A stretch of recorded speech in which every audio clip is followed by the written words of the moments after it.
No início dos anos 2000, a Sony resolveu dar a chance de dirigir o filme do super-herói mais icônico da Marvel pro diretor da trilogia Evil Dead, de Darkman e de Um Plano Simples. E olha, ainda bem que deu, porque isso permitiu que nascesse e viesse ao mundo aquela que ainda é, de longe até hoje, uma das melhores coisas que esse cenário dos filmes de super-heróis adaptados tanto da DC quanto da Marvel até hoje produziu. O Homem-Aranha do Sam Raimi. É claro que eu adoro o Homem-Aranha do Sam Raimi, desde pequeno, desde criancinha. O Homem-Aranha é o meu super-herói favorito e eu tenho um carinho imenso por essa versão específica do personagem. Um carinho tão grande que é até difícil de quantificar. E agora, em 2024, o segundo capítulo da trilogia, o Homem-Aranha 2, também conhecido como o melhor filme já adaptado de um quadrinho da Marvel em todos os tempos na história de todas as galáxias, tá completando 20 aninhos. E aí, aproveitando essa ocasião, eu decidi que já era hora de gravar um videozão especial pra poder comemorar essa obra-prima. Só que aí, eu comecei a me planejar, comecei a ponderar as melhores maneiras de poder abordar esse filme aqui no canal, e aí me veio a questão, por que gravar um vídeo só sobre o Homem-Aranha 2 e não também um outro sobre o primeiro, lá de 2002?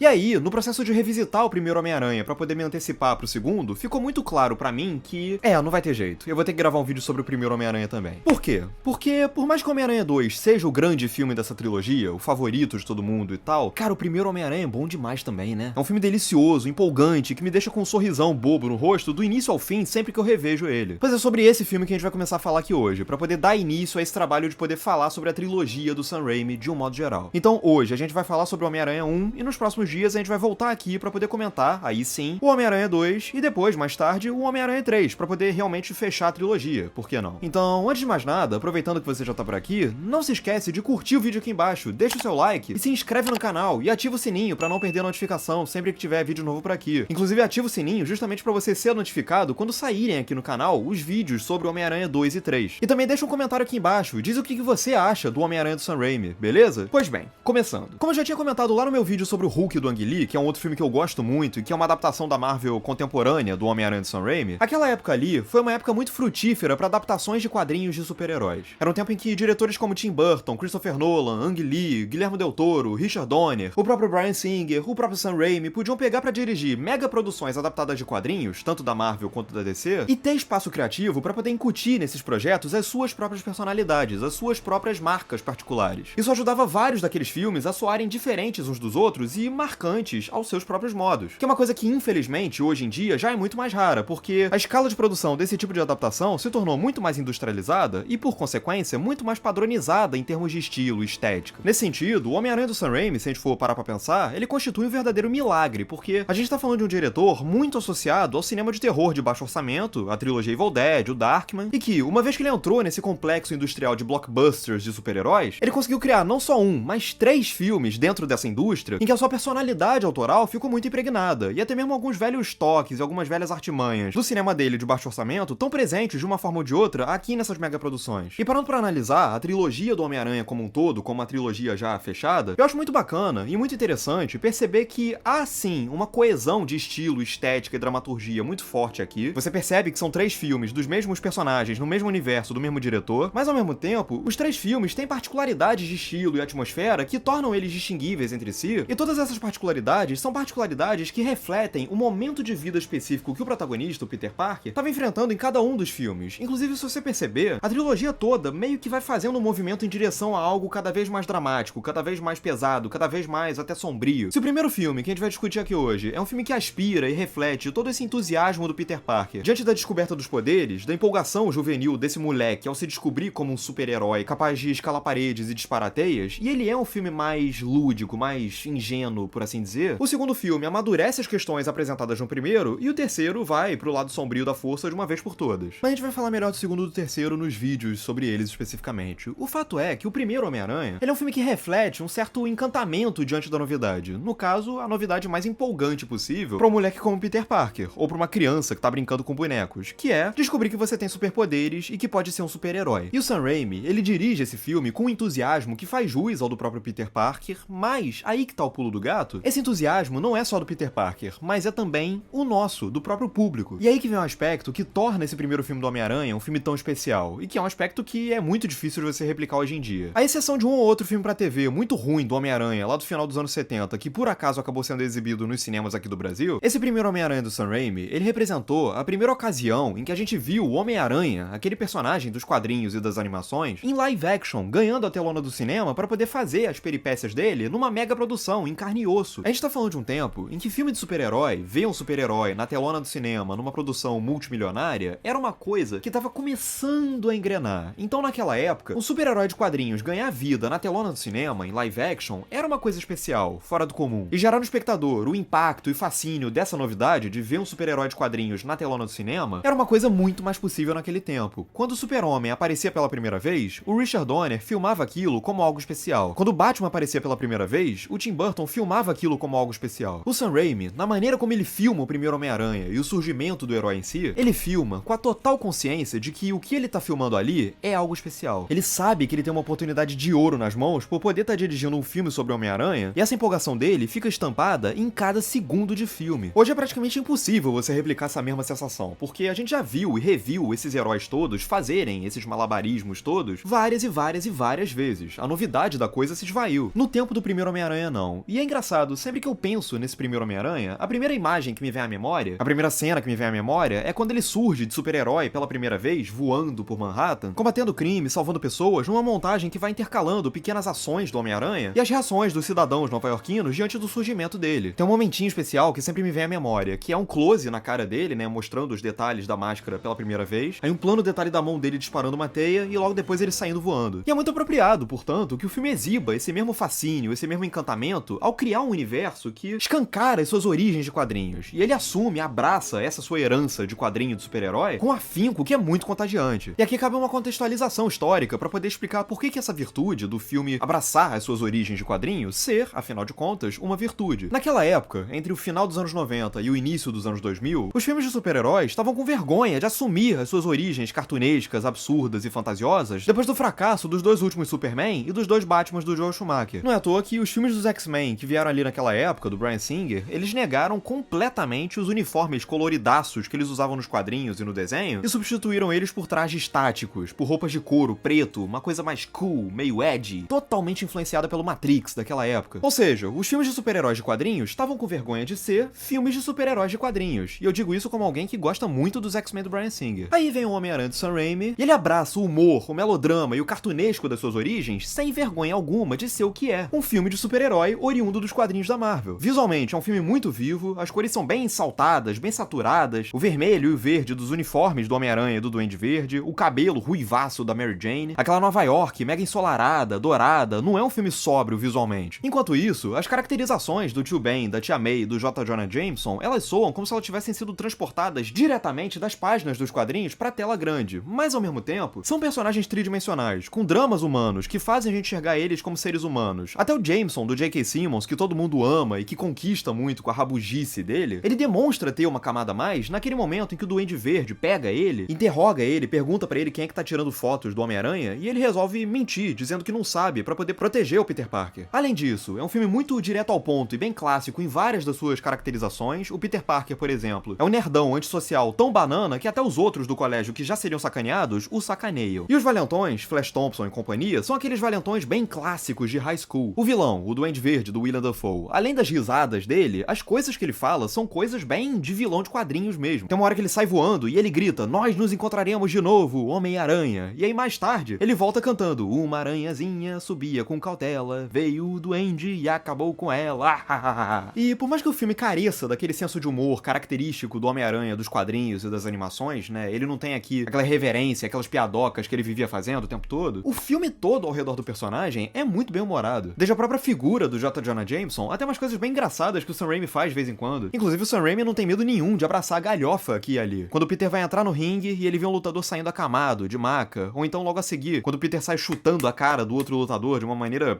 bem engraçada. Talvez por isso o Homem-Aranha do Sam Raimi seja, até hoje, pra muita gente, o exemplo máximo de filme de super-herói, porque ele talvez seja, junto com o Superman do Richard Donner, o filme que mais abraça e mais assume a sua própria natureza de filme de super-herói. E ele tem tanta consciência do subgênero no qual ele se encaixa, que ele faz questão de prestar várias referências a outros colegas dele que vieram antes. Tem um momento em que o Peter sai correndo, abrindo, desabotoando a camisa, igualzinho ao Christopher Reeve lá no Superman do Richard Donner. Aliás, a estrutura toda desse filme do Homem-Aranha aqui, na sua maneira de retratar e organizar a origem do personagem, ela obviamente se inspira muito lá no Superman de 78. E além disso, eu também acho muito curioso como que, assim como lá no primeiro filme do Batman do Tim Burton, esse filme do Homem-Aranha aqui, ele traz uma luta entre o herói e o vilão no meio de um desfile público com vários balões. E essa não é a única similaridade entre os dois filmes, já que que o Danny Elfman, que compôs aquela trilha maravilhosa do Batman do Tim Burton, ele foi chamado pra fazer a trilha sonora do Homem-Aranha do Sam Raimi aqui. E por sinal, que trilha, hein? Ela salienta muito bem e demarca muito bem cada momento, cada sentimento que vai pontuar a narrativa. Ele cria um tema inesquecível pro Homem-Aranha, que é um tema que realça muito bem esse caráter heróico do personagem, e de quebra, ele também cria um tema bem marcante pro vilão, pro Duende Verde, que é uma coisa que muitas vezes é esquecida, né, de criar uma música tema também pro vilão. Agora, voltando às questões visuais, o que o Sam Raimi e o diretor de fotografia, o Don Burgess, fazem aqui nesse Homem-Aranha é tornar ele um filme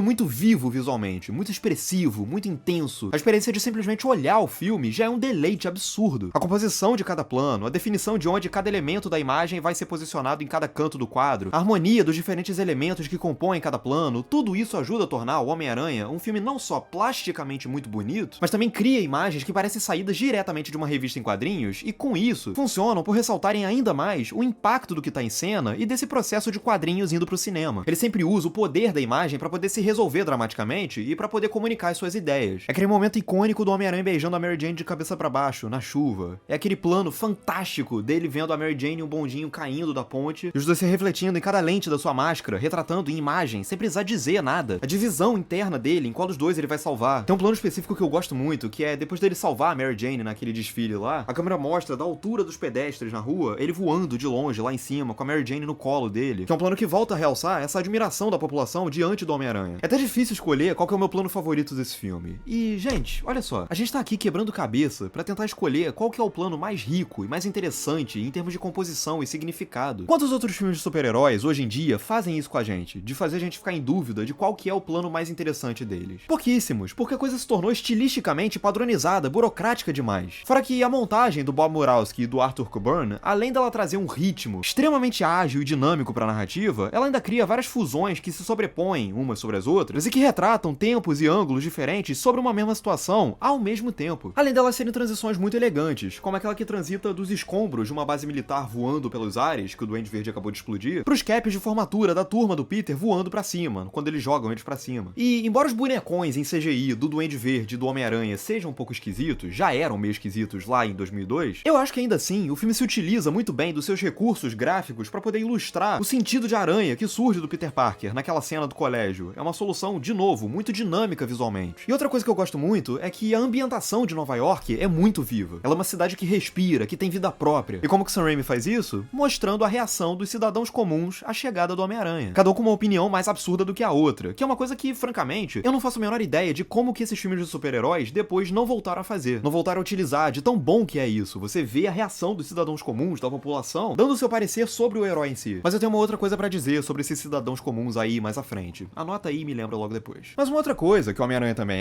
é uma história de origem de super-herói, que puxa muito de influência, como eu já falei, a estrutura do Superman lá de 78 do Richard Donner. E sendo o tipo de narrativa clássica que ele é, o Homem-Aranha é um filme que não tem medo nenhum de se assumir como um melodrama. O roteiro do David Koepp e a direção do Sam Raimi não tem medo nenhum de assumir essa origem melodramática do personagem e usar ela não só pra desenvolver bem os conflitos, mas também pra trazer peso dramático a eles e com isso fazer as curvas de um pra outro soarem ainda mais impactantes, mais fortes. O Homem-Aranha é um filme sobre muitas coisas. É uma história sobre grandes poderes trazerem grandes responsabilidades, sobre você ganhar uma dádiva legal, mas ao mesmo tempo ter que aprender a penar pra administrá-la. É também uma história sobre busca por figuras paternas, como a gente vai ver mais à frente. Mas, ao mesmo tempo, é uma história que, como diz o próprio Peter Parker na narração em off que abre o filme, é uma história sobre uma garota. Obviamente ele tá se referindo a Mary Jane, interpretada pela Kirsten Dunst, que é a vizinha pela qual ele é apaixonado desde pequeno, e que namora o valentão que vive fazendo bullying com ele na escola. Inclusive é muito bacana que o Peter é tão gamadinho na Mary Jane que o primeiro contato que ele tem com ela nesse filme é justamente o suprassumo da idealização, do fascínio. Ele pede pra tirar fotos dela naquela excursão da escola, ela tá lá fazendo poses, ele pede pra tirar uma foto, depois mais uma, e naturalmente ele tá sempre tentando pegar o melhor registro dela, tentando enquadrar ela da forma mais linda possível, pra fazer jus à visão que ele tem sobre ela. E é mais revelador ainda que é justamente nesse momento que a aranha pica o Peter Parker, justamente quando ele tá hiperfocado na Mary Jane. Olha como é que tudo se liga, tudo se conecta, fechadinho. No momento em que ele toma a picada que muda drasticamente a vida dele, ele tava distraído com a crush dele. Isso é fundamental não só porque ajuda a começar todo o arco que vai se completar lá na frente, e eu já volto a ele mais à frente, como ele também ajuda a ancorar o Peter Parker no mundo real, a demonstrar como que ele é, antes de qualquer coisa, um ser humano, um cara normal, um garoto com desejos e dilemas comuns. E só de o filme já abrir estabelecendo o Peter como um cara frágil, vulnerável em termos de traquejo social, ele vive sendo sacaneado e humilhado por todo mundo, até pelo motorista da escola, é uma escolha perfeita, porque já começa começa o filme já na primeira cena, colocando a gente do lado do protagonista, fazendo a gente entender ali que aquele cara ali é um cara vulnerável, e com isso a gente imediatamente passa a empatizar com ele. Isso é uma coisa que acaba retornando àquela velha questão, que todo mundo já sabe e tal, do Homem-Aranha, ele ser o mais real, entre aspas, dos heróis de quadrinhos, no sentido de que, antes de ser um super-herói, ele é um cara comum, com dramas que são muito fáceis da gente identificar. E isso é uma coisa que tá presente no filme do início ao fim. Ele dispara teias, ele escala paredes, ele tem super força, mas ele também tem que ajudar o tio Ben a pintar a casa. Ele tem que vender fotos pro Clarim Diário, porque senão ele não paga o aluguel. Ele combina de pagar um sanduíche pra Mary Jane, desde que custe até no máximo $7,84.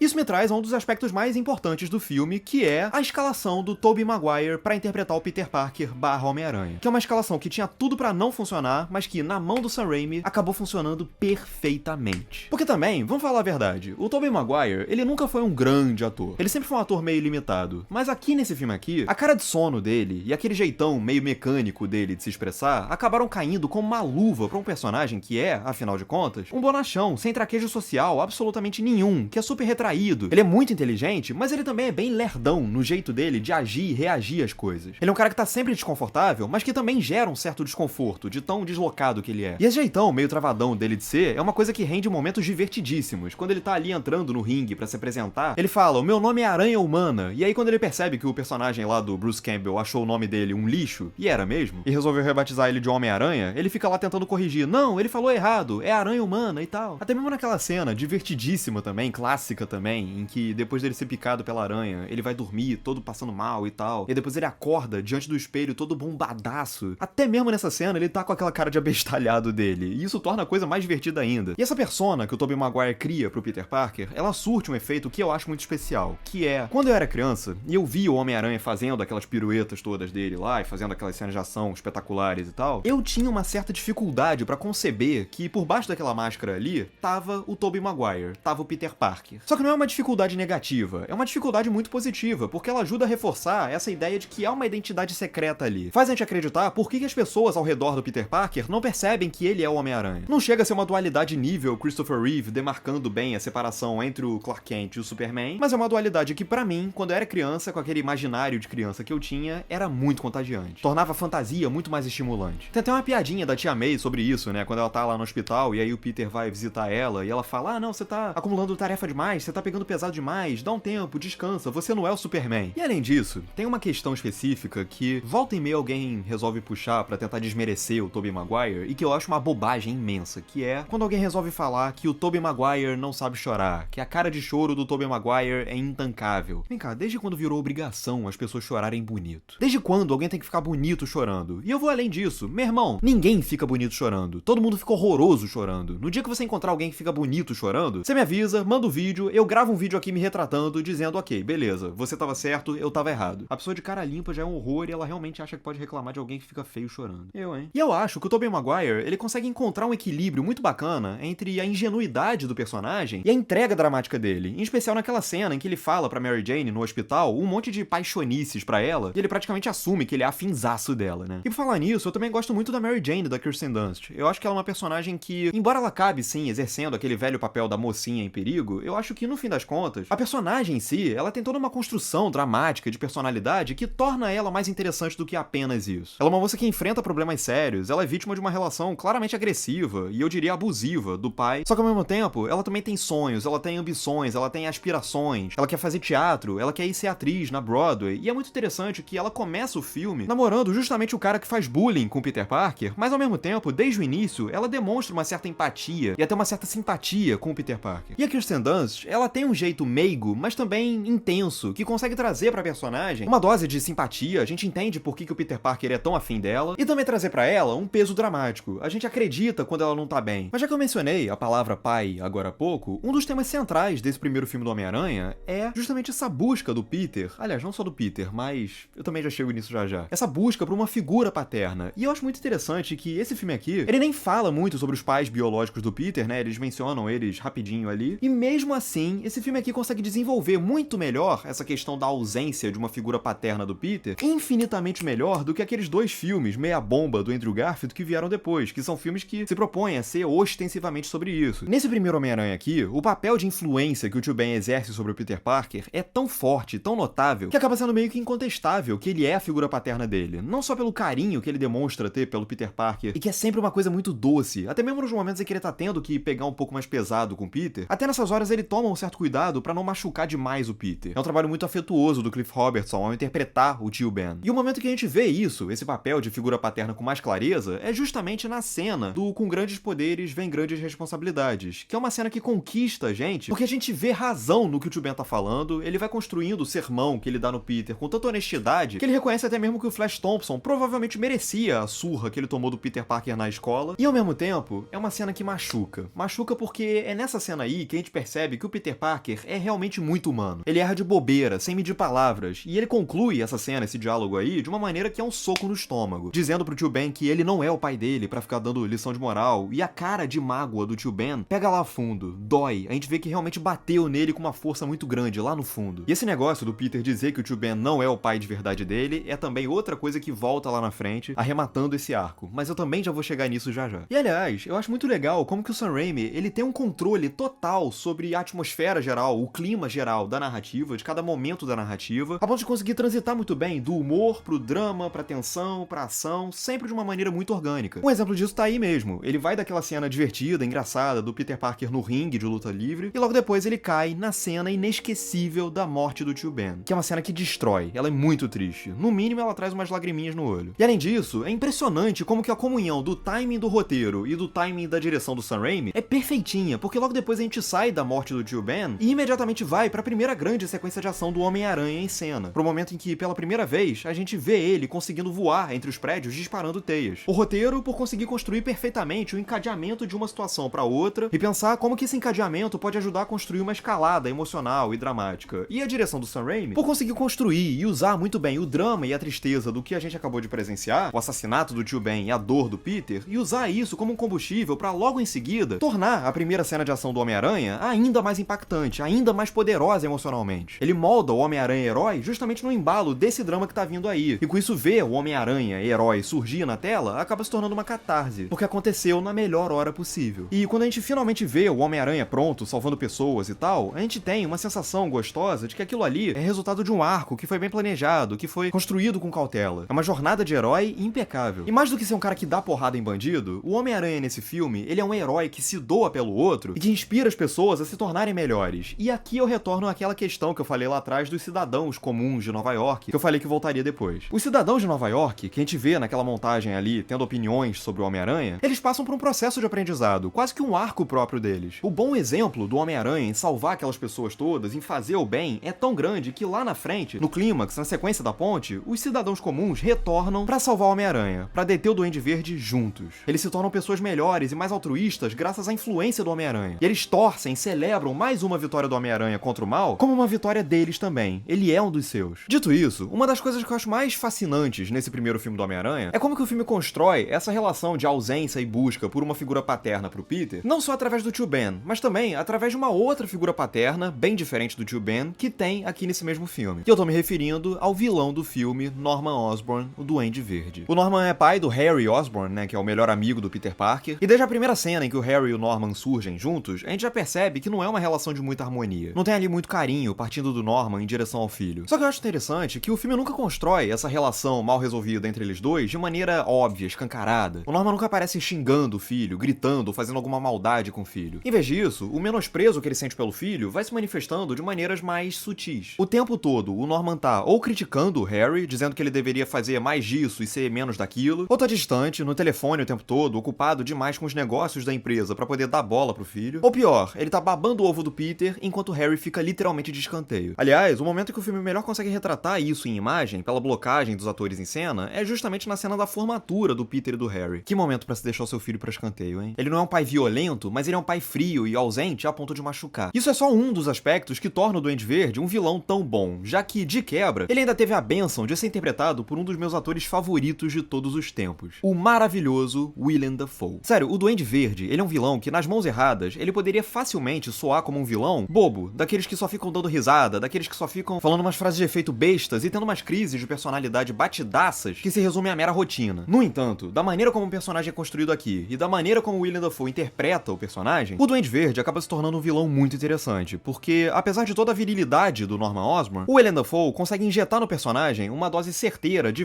fragilidade, ou melhor, de vulnerabilidade. A admiração que o Norman Osborn sente pelo Peter é uma admiração genuína, não é uma coisa condescendente, do tipo adulto tratando o jovem como criança. E ao mesmo tempo, quando ele começa a ser tomado por aquelas crises de personalidade e o Duende Verde vai possuindo ele de dentro pra fora, a expressão e a voz do Willem Dafoe ajudam a gente a acreditar que, em vez de perverso, o Norman Osborn nada mais é do que mais uma pobre vítima do Duende Verde. Há um sofrimento nele por estar sendo possuído pelo Duende, e o fato dele conseguir transitar pro Duende Verde rápido, num piscar de olhos, é uma prova do quão fabulosa é a performance do Willem Dafoe aqui. Ele demarca separações entre o Norman Osborn e o Duende Verde através da voz, das caras e bocas, da postura corporal, e ele transita de um pro outro com uma fluidez e uma sutileza impressionantes. E é isso que torna aquela cena dele conversando consigo mesmo diante do espelho um espetáculo à parte. E aliás, é justamente por conta dessa expressividade incrível do Willem Dafoe que eu acho uma pena que a máscara barra capacete do Duende Verde seja tão rígida e tão fechada a ponto de tampar quase que completamente o rosto do ator, porque acaba abrindo mão justamente dessa expressividade riquíssima do Willem Dafoe. E só de ver as caras e bocas do Alfred Molina no Homem-Aranha 2, você já percebe o ganho de se ter um vilão com a cara exposta durante as suas cenas de malvadezas. Mas fora isso, o Duende Verde funciona do início ao fim. Eu gosto muito da primeira cena em que ele surge, em que ele ataca ali aquela base militar. É uma cena que tem uma ironia que eu gosto muito, que é o fato de que eles estão ali testando um exoesqueleto que os militares aprovaram em detrimento do exoesqueleto que o Norman estava testando, e é um exoesqueleto muito mais rústico comparado àquele que o Norman montou. E ele logo vem e explode ele numa tacada só. A única coisa que eu sempre achei meio estranha e meio mal encaixada nesse arco todo do Duende Verde, é essa parada que eles inventam lá no meio do filme, dele querer se aliar ao Homem-Aranha pra eles dois poderem conquistar Nova York. É uma coisa que poderia funcionar se fosse melhor desenvolvida, mas do jeito como é, meio jogada, rapidinho, acaba me soando como uma ideia meio solta, que não leva a lugar nenhum. Mas de novo, é só uma pequena questão. E uma das coisas que eu mais gosto nesse sentido é como que o filme estabelece um paralelismo entre as origens do Homem-Aranha e do Duende Verde. A maneira como o roteiro e a montagem vão alternando entre esses dois núcleos, em especial na segunda metade do filme, é muito bem ordenada. Ela segue uma ordem muito certinha. Numa cena a gente tá no núcleo do Peter, na cena seguinte a gente vai pro núcleo do Norman, em seguida a gente volta pro Peter, daí depois a gente volta pro Norman. É quase como um ping-pong que a narrativa vai criando ali entre os arcos dos dois personagens, e com isso o filme vai apresentando o surgimento tanto do herói quanto do vilão em paralelo, como se os dois fossem análogos, espelhos um do outro. Mas o mais importante é que, ao fazer isso, esse paralelismo através da estrutura da narrativa, o filme põe em contraposição não só as origens do Homem-Aranha e do Duende Verde, mas também, principalmente, as relações de pai e filho, tio Ben, Peter Parker e Norman Osborn, Harry Osborn. E assim, ao ficar saltando entre uma e outra, o filme vai salientando a disparidade entre uma e outra. Ele reforça ainda mais como que a relação do tio Ben com o Peter é carregada de simplicidade, afeto, e a do Norman com o Harry é pautada somente por frieza e distanciamento. E a relação do Peter e do Harry com as suas respectivas figuras paternas é tão oposta que acaba sendo irônico perceber que a última conversa entre o Peter e o tio Ben foi péssima, foi amarga, e isso é uma coisa que é terrível pro Peter, porque por melhor que tenha sido a relação dele com o tio Ben em vida, ele vai ter que carregar pra sempre a lembrança de que a última conversa entre eles dois foi uma memória ruim, porque o Peter foi babaca. Já do outro lado do espectro, a última conversa entre o Norman e o Harry foi a primeira vez no filme inteiro em que o Norman de fato abraçou e acolheu o Harry. Foi o primeiro contato afetuoso que eles conseguiram estabelecer depois de uma vida inteira de apatia e distanciamento. E no caso do Harry, a tragédia é pensar que justamente quando a relação dele com o pai parecia que estava prestes a melhorar, ela terminou. Ela foi cessada pela morte do Norman. E isso explica ainda mais a fúria do Harry ao achar, erroneamente, que o Homem-Aranha matou o pai dele, e a sede de vingança que passa a mover ele pelo resto da trilogia. Mas antes da morte do Norman, tem o clímax do filme, e esse é o momento que eu acho perfeito e que consegue amarrar brilhantemente tudo que o filme vinha construindo até então. Primeiro que eu gosto muito da construção toda daquele clímax, né? Hoje em dia a gente tá tão saturado de ver super-heróis salvando o mundo em batalhas megalomaníacas que voltar os olhos por esse primeiro Homem-Aranha e ver que o ápice do filme é o Homem-Aranha salvando um bondinho tem todo um charme muito especial. E ainda reforça a ideia do Homem-Aranha como um herói urbano, o amigão da vizinhança, né? Mas passada essa etapa do bondinho, vem a luta final, mano a mano, entre o Homem-Aranha e o Duende Verde. E de novo, o Sam Raimi demonstra uma engenhosidade na construção de uma atmosfera e na transição de um clima pro outro, que é fantástica, porque nessa luta final, as coisas se tornam mais dramáticas. Os golpes do Duende Verde se tornam mais pesados, mais violentos, e essa cena se torna ainda mais impactante justamente porque ela é um contraponto a toda a abordagem geral do que a gente viu nas quase 2 horas anteriores. Dessa vez, o senso de humor e a ingenuidade cessam. A trilha sonora cessa, a gente só passa a escutar sons diegéticos da cena mesmo. E o Homem-Aranha tá com a roupa toda destruída, rasgada, meio rosto dele tá exposto, e as porradas do Duende Verde são tão fortes que arrancam sangue do Peter Parker de um jeito que a gente não tinha visto no resto anterior do filme acontecer. Ou seja, é um confronto final surpreendentemente violento que funciona ainda mais pelo contraponto ao que veio nas quase 2 horas anteriores. E é justamente por esse confronto final ser tão seco, tão cru, que o momento em que o Peter finalmente ganha forças pra se levantar e derrotar o Duende Verde se torna absurdamente poderoso. A gente é levado a crer que acabou pro Homem-Aranha, porque ele foi levado ao chão chão, tá apanhando que nem cachorro e não parece ter mais energias. Quando chega a hora dele recobrar as energias, a trilha sonora volta, épica, ele se ergue do chão e o que a gente tem ali é uma catarse que pra mim é mais empolgante que o clímax com os portais do Vingadores Ultimato. Por quê? Porque o Sam Raimi soube guardar a catarse pra hora certa. E não satisfeito, o roteiro do David Koepp ainda aproveita pra encerrar a questão da figura paterna do Peter, amarrando com o que veio lá atrás. Se lá atrás as últimas palavras do Peter pro tio Ben foram "para de querer agir como se fosse meu pai, você não é meu pai", lá no final, quando Norman Osborn tá tentando convencer o Peter a aceitar ser como um filho pra ele e deixar ele ser como um pai pra ele, a resposta do Peter é: "Eu tenho um pai, o nome dele é Ben Parker". Olha a construção dramática disso tudo. Olha como é que todas as pontas do filme são bem amarradinhas, bem fechadinhas. A dramaturgia desse filme não dá ponto sem nó. De um lado você tem um pai ausente que só trouxe amargura pro filho, do outro você tem um cara que não era pai biológico, mas desempenhou o papel de pai e, portanto, mereceu ser reconhecido como o pai dele no fim das contas. E pra finalizar, ainda tem uma última ponta que o filme amarra ali no final, que é o fato de que ele começa lá atrás dizendo que ele vai ser uma história sobre uma garota, de um menino que sonhava em um dia poder ficar com a garota, e no fim das contas, o Peter Parker termina o filme escolhendo não ficar com a garota. Por quê? Porque com grandes poderes vem grandes responsabilidades. E a responsabilidade do Peter de usar o seu poder pra lutar contra o mal é uma responsabilidade que agora obriga ele a entender que ficar com a Mary Jane pode ser um risco pra vida dela, se os vilões descobrirem que ele é. Homem-Aranha é sobre isso. Antes de ser sobre um super-herói que dá porrada em bandido, Homem-Aranha é sobre você ganhar uma dádiva e ter que aprender a administrá-la com responsabilidade. Mesmo que, pra isso, a gente tenha que abrir mão de uma coisa que desde o início a gente sonhava em conquistar. Isso é uma coisa que o Homem-Aranha 2 vai elevar a um outro nível, mas esse Homem-Aranha 1 aqui já é um filme que inteiro faz mais do que jus ao seu próprio lema. Com grandes poderes, vem grandes responsabilidades. É um filme muito, muito, muito bom, esse primeiro Homem-Aranha.